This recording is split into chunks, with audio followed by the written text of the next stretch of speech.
రైతు ఆదాయంలో తెలంగాణ రాష్ట్రము 25 స్థానంలో ఉంది. ఎంత గొప్పగా ప్రభుత్వాలు వ్యవసాయాన్ని పండుగ చేసినామని చెప్పుకున్నా పర్వాలేదు. అందుకే కదా తెలంగాణ రాష్ట్రం ఇచ్చింది. రాకంటే ముందు బాగలేదనే, రాకంటే ముందు జరుగుతున్న పరిపాలన సరైన విధానంగా లేదనే. ప్లీజ్ కానివ్వండి. తప్పకుండా చదువుతాము అధ్యక్ష.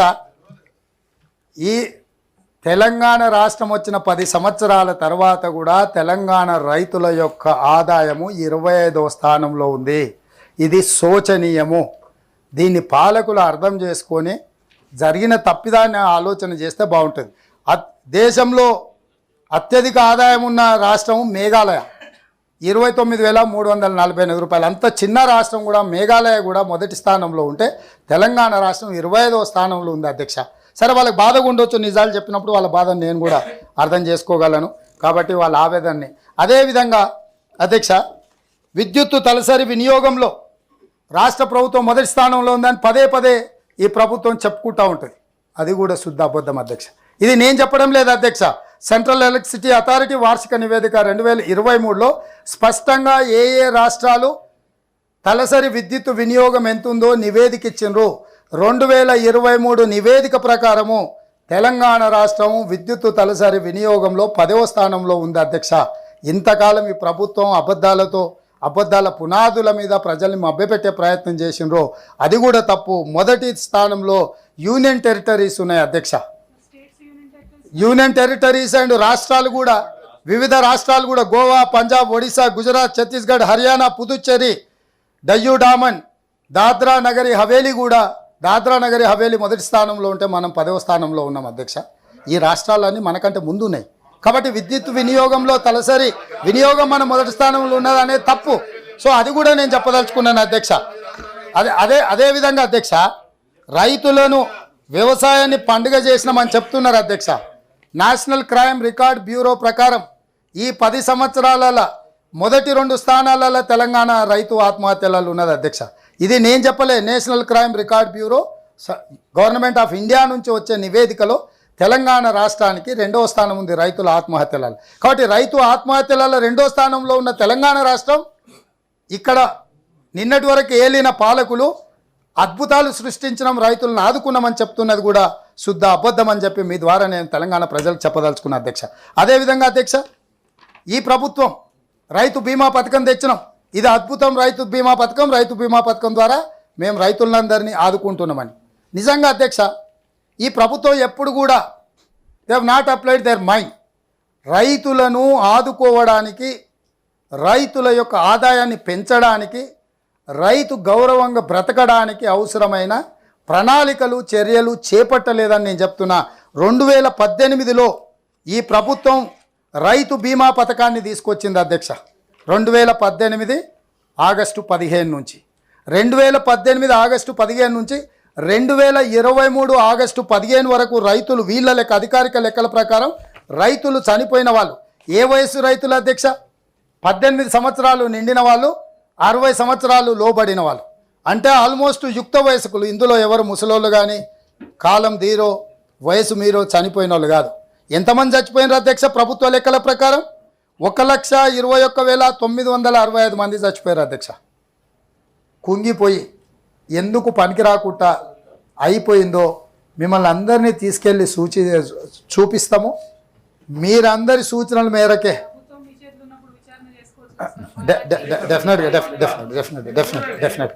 డెఫినెట్గా వారి సూచనను శ్రీమతి కల్వకుంట్ల కవిత గారు సూచన చేశారు విచారణ చేయమని. డెఫినెట్గా వారి సూచన మేరకు ప్రతిపక్షం మంచి సూచన చేశారు. సిట్టింగ్ జడ్జి చేత విచారణ చేసి కాంట్రాక్టర్లు ఇచ్చిన వాళ్ళను, ఆ సంబంధిత శాఖ మంత్రులను, ఆ కాంట్రాక్టర్లను అందరినీ కూడా ఏ రకంగా చట్ట పరిధిలో శిక్షించాలనో డెఫినెట్గా శిక్షిస్తాం. ఈ రకంగా ముందుకొచ్చి ప్రభుత్వానికి సహకరిస్తే డెఫినెట్గా చేస్తాం. సిట్టింగ్ జడ్జి చేత విచారణ చేస్తామని మా పెద్దలు జీవన్ రెడ్డి గారు చెప్పిండ్రు. నేను కూడా వారి సూచనను కూడా పరిగణలోకి తీసుకొని డెఫినెట్గా మేడిగడ్డ విషయంలో, అన్నారం విషయంలో సిట్టింగ్ జడ్జి చేత విచారణకు ఆదేశించి విచారణ చేపడతామని ఈ విషయం చెప్తున్నా అధ్యక్ష. ప్లీజ్ రాజుగారు please please please please please please అదే కూర్చోవయ్యా.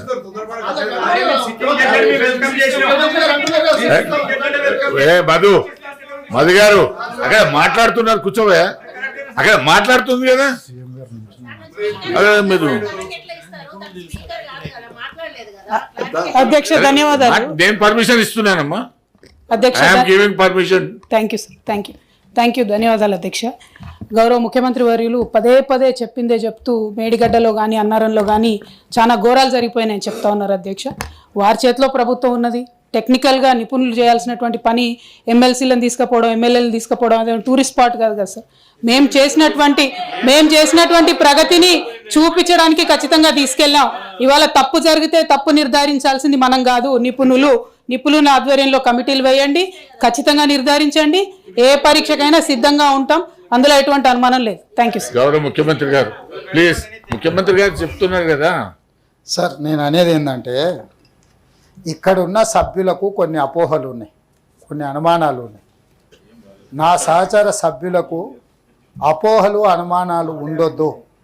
ఈ ప్రభుత్వము పారదర్శకంగా నిష్పక్షపాతమైన విచారణకు ఆదేశిస్తుందని నమ్మకం కలిగించడానికి మేము వాళ్ళందరిని అక్కడికి తీసుకెళ్తామని అంటున్నాము.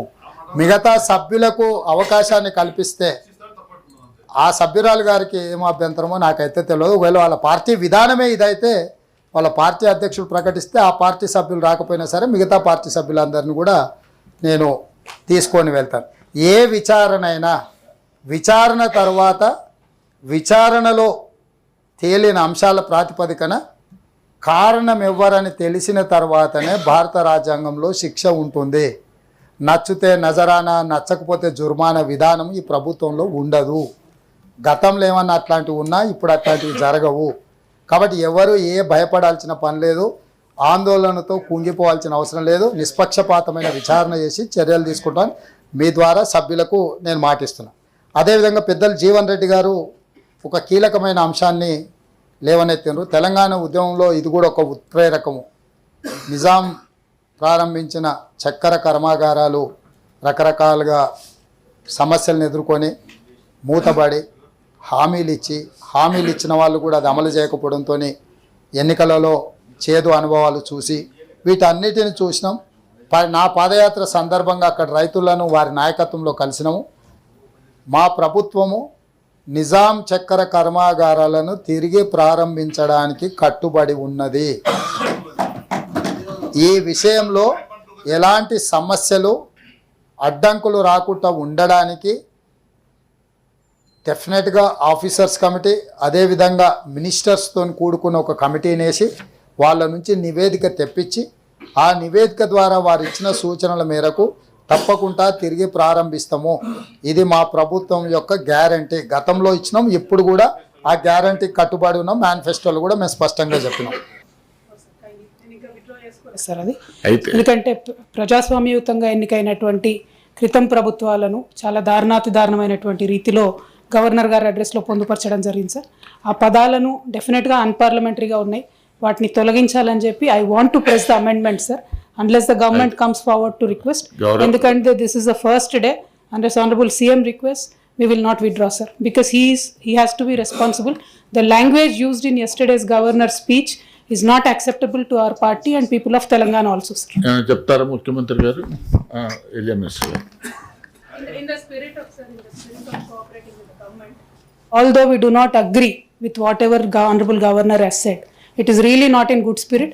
పోయిన ప్రభుత్వాలన్నీ తప్పు చేసినాయి, నిరంకుశంగా ఉన్నాయి, నిర్బంధంగా ఉన్నాయి అనేటటువంటి పదాలన్నిటి మీద సీరియస్గా ప్రొటెస్ట్ చెప్తూ మా ప్రొటెస్ట్ రిజిస్టర్ చేస్తూ ప్రభుత్వం యొక్క మొదటి రోజు కాబట్టి వారికి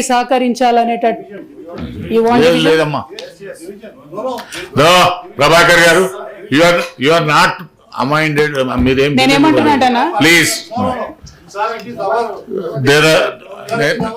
కవిత గారు గౌరవ సభ్యురాలు ఇచ్చినటువంటి దాన్ని ప్లీజ్ ప్రభాకర్ గారు, కవిత గారు క్లోజ్ చేయండి అమ్మా.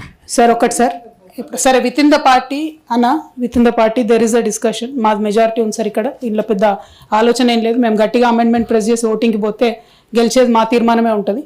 కాకపోతే definitely in the spirit of cooperating with the government. ఎందుకంటే తెలంగాణ ప్రజల కోసం ఒక మెసేజ్ ఇవ్వడానికి మీరు ఎంత దుందుడుకుగా ఉన్నా, మీరు మమ్మల్ని ఎంత పర్సనల్గా దెప్పి పొడిచినా, it is not personal, it is government, it is governance ultimately which matters. కాబట్టి with the respect to the institution ఇస్తున్నాం, అదే రెస్పెక్ట్ ప్రభుత్వం కూడా ఫ్యూచర్లో ప్రతిపక్షాల పట్ల చూపిస్తుంది అనేటటువంటి నమ్మకంతో నేను నా అమెండ్మెంట్ని విత్డ్రా చేసుకున్నాను సార్. Thank you. టెక్నికల్గా విత్డ్రాల్ ఉండదు, కానీ నేను మోషన్ చదువుతాను, దీన్ని క్లోజ్ చేస్తాను.